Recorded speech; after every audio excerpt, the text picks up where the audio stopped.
Raila Odinga. His life was all good until he chose to administer a mock oath of office to NASA leader Raila Odinga on the 30th of January. That event led to a crackdown on several NASA leaders and supporters, culminating to his deportation to Canada, the beginning of his current woes.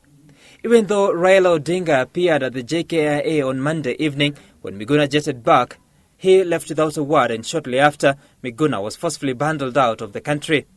Not boarding!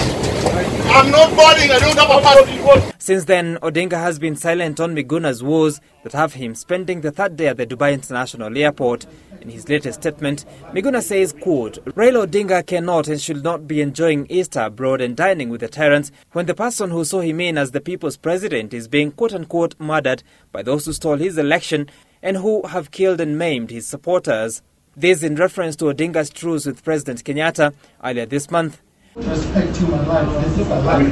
Miguna also wants to be accorded urgent medical attention that should include toxicological tests, as he insists he was sedated Wednesday night into Dubai. Miguna also wants the Kenyan government to reinstate his Kenyan passport or reissue one to enable him return to the country. While the government has held that Miguna renounced his citizenship when he took up Canadian citizenship in the 80s, Miguna holds that he never did and has had a valid Kenyan passport until it was destroyed by Kenyan authorities.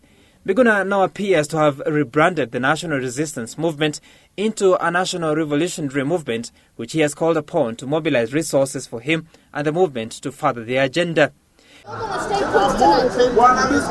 Meanwhile, Wiper leader and NASA co-principal Kalonzo Musyoka has called for immediate adherence to court orders to allow Miguna back into the country unconditionally. Musyoka said so in a statement to newsrooms. Sam Kituko, Citizen Weekend.